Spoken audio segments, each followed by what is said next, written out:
The Honda NSX isn't just the new kid on the block, it's the trickle-down of 918 Spider-style tech to a fiercely contested segment full of magnificent cars and a glimpse into the future for all performance cars. It's a tricky car to pigeonhole and could easily be compared to an R8 Plus or McLaren 570S, but we wanted to see how this new supercar concept stacks up to the eternal benchmark, the Porsche 911 Turbo, and the half-price hero in the form of Nissan's resolutely old-school GT-R. We'll discover which is fastest in a straight fight to 150 miles an hour, the fastest round a brilliant race circuit, and which is the most exciting when you slow down a bit and drive for fun rather than just lap times. But first, we want to discover just what we're dealing with, and so head to tuning specialist Litchfield to get the cars weighed and then dynoed. We all love an apocryphal tale of press cars with 1,000,000 horsepower, but today we'll corroborate how standard these cars really are. All three are complex four-wheel drive cars, and of course the NSX has batteries and electric motors to haul around too. Featherweights they're not, but I suspect these numbers will only highlight how impressive their hardware and software is at disguising their sheer mass when we arrive at the track later.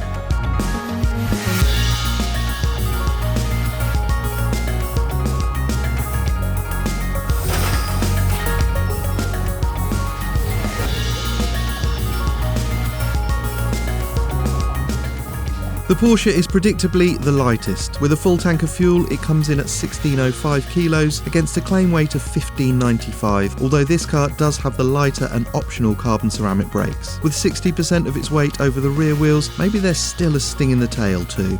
The massive GT-R tips the scales at 18.5 kilos as compared to a claimed 1752. It is a monster in every way, this car.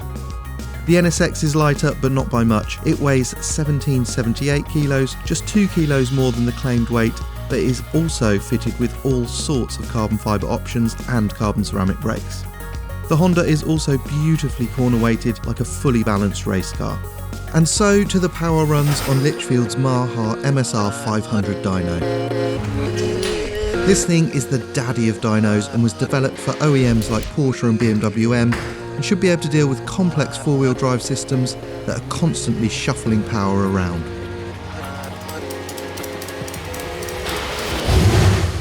The Porsche 911 Turbo should produce 533 horsepower and 524 foot-pounds, and guess what? It makes 536.1 horsepower, although torque is a little down at 503 pounds-foot. No press car nonsense going on here, and check out that table mountain of torque across the rev range. Litchfield has already tested a number of 2017 model year GT-Rs and expected to see 565 to 570 horsepower. Our car couldn't hit those heights, topping out at 535.4 horsepower at 7,110 RPM and 470 foot-pounds at 3,255 RPM, against claims of 562 horsepower and 470 foot-pounds. They suspected a slightly dodgy patch of fuel, but again though, there's no sign of any press car tweaking. And then came the NSX. Litchfield hadn't dynoed this car before, and I was worried it would be a tricky beast to get consistent results from. They were worried too, as it's been difficult to get results for their own Tesla due to the instant torque of the electric motors causing wheel spin. And so it proved, despite several runs, the NSX wouldn't let us rev it right out in one gear without wheel spin. But it looked easily good for its claimed 573 horsepower and 476 foot-pounds, showing over 500 horsepower at 6,000 RPM with another 1,500 RPM to go. Sadly, we can't get a true measure of its power today, but Litchfield have been on to Maha for instructions and should be able to conduct a full power run soon. So that's it, the Porsche is pretty much bang on its weight and power numbers. The Nissan comes in at over 1,800 kilos and is a little down on power, perhaps because of fuel. And the NSX is so complicated that all we can really say is that it's beautifully corner-weighted and seemed in rude health. Next up, we'll see how those numbers translate when you have an empty runway to play on. It's launch control time.